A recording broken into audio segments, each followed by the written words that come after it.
biscuits.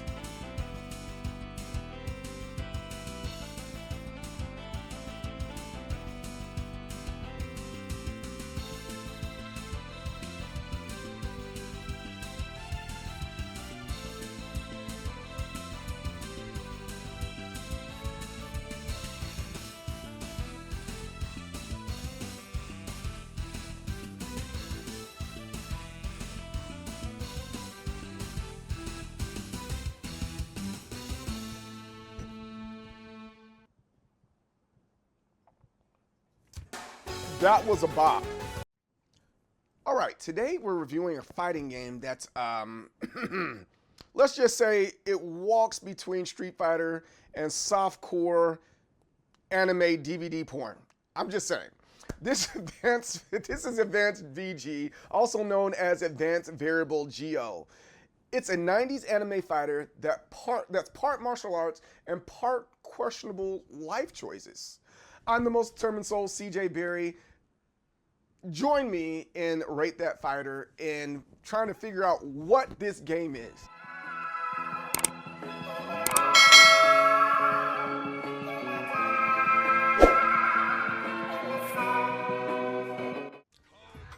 So Advanced VG came out on the Sega Saturn and PlayStation back in the day. It's technically a sequel to Variable Geo, which had adult content baked into it. Yeah, just kind of imagine Mortal Kombat fatalities, but instead of gore, you get pixelated titties. And it's somewhat classy, in a somewhat classy way. By the time we hit Advanced VG, they toned down the adult stuff. But the energy is still very much, we're fighting, but we're kind of dating, and we got bouncing booties.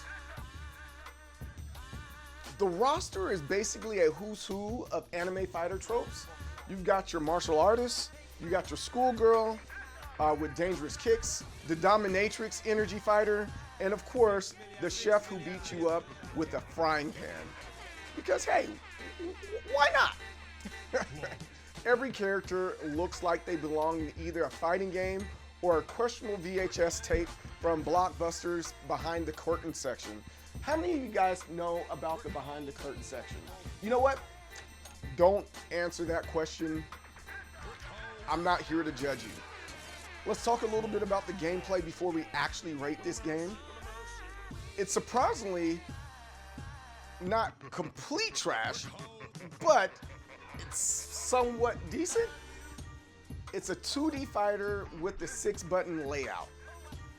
Specials are kind of like Street Fighter. You have quarter circle motions, you have dragon punches, and business as usual. Forget all that. Let's go over here to our Excel spreadsheet so that we can actually give this game a legit rating. Let's start from the top here. The intro, I think it was great. It was better than most intros. I don't think it's a perfect intro, but it had the animations because duh, it's an anime. So I'm willing to give this a higher score of 17. Character select screen, a very basic character select screen. Kind of reminded me of probably Fatal Fury. Fatal Fury, is that? I don't know if you can hear that. The freaking planes are flying over. You done? You done? All right. Character select screen. It reminds me so much of Fatal Fury and how they used to do their character select screens. I'm gonna give it a 12. Character variability. Let's see how many characters they have in this game. I totally forgot that they have 1, 2, 3, 4, 5, 6, 7, 8, 9 base characters. 9 is a pretty good number for a game like this, considering what was available at that particular time. Granted, this released 2025 on Steam. However, this is in the 90s, and we're talking about like other anime games, like if you want to consider it an anime game, Street Fighter, or Ballerina to Shinden, right? And their rosters weren't huge until towards the end of the 90s, right? So 9 is, I think that's palatable. I think that's a palatable a number right there. How should we rate this?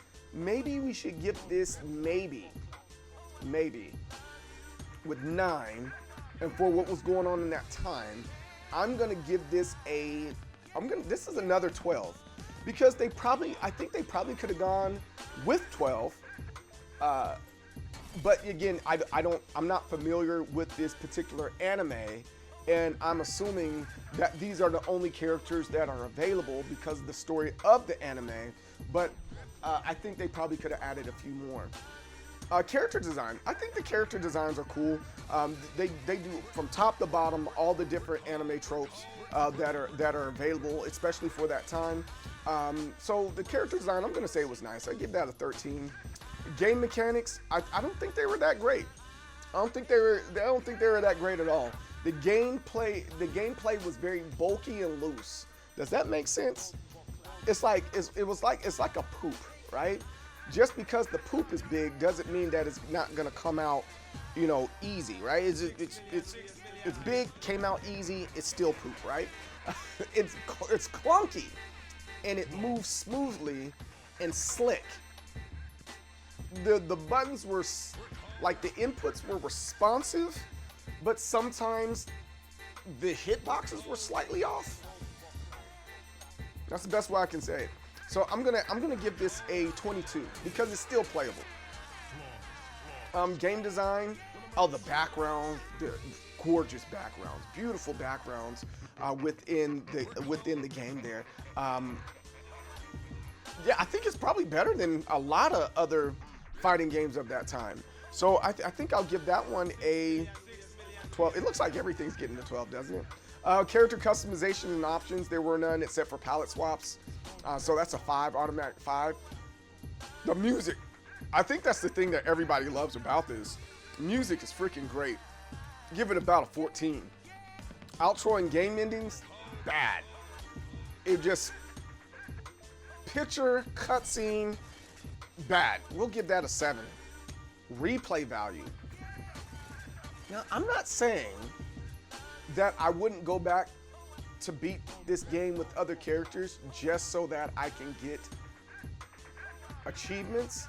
However, I don't see myself playing this game competitively or in a tournament. So I'm gonna have to give this a lower score right here, and I think this one is a 9. I don't think this is worth playing that long. It's a hey, I'm getting drunk with my friends and here's a beer. We're all drinking beer. Boom, there you have it, right? That's what I'm gonna give it. Overall look and feel, I think it looks pretty decent. I don't think it's gonna get past 30. I'm gonna give this a 28. I think that's fair. 28 for it overall. Additional gameplays and modes. It had the regular arcade mode, it had versus mode, and then it had its story mode. There's only 3 modes. I'm gonna give it a 2. Very basic. It does have a story. I'm gonna give it a 4. I don't speak Japanese, so I'm gonna give it the benefit of the doubt. It was anime, right? Online gameplay, there is none. Boom. And was it good for its time? And I'm just chopping it up for what it was in the 90s. You have Rama and a Half. It kind of plays like that. You have Street Fighter. You have Darkstalkers. You have so many games during that era that were better made, better looking, and outside of the sound, I think this has better sound. But I think overall, this is a it's not phenomenal. I think it's an okay game for what it was as, during its time. So I'm gonna give it about a 4, and we call it a day. And it has a 74.88. I think that's pretty good for a game like this that we don't see regularly or talk about regularly in our conversations about what's hot, what's not in the FGC. How do you feel about Advanced VG? Is this a game that you played when you were a kid and you enjoyed it? Do you think it's good now? Would you prefer to play this now over some of the fighting games that are available today? Let me know in the comments below. I'm the most determined soul, CJ Berry, the leader of Waves, and Waves of people in determination, success and victory. Don't block with your face. I'll see you guys on the next time. Peace out. Yo, Icon, what's up, bro? How's it going?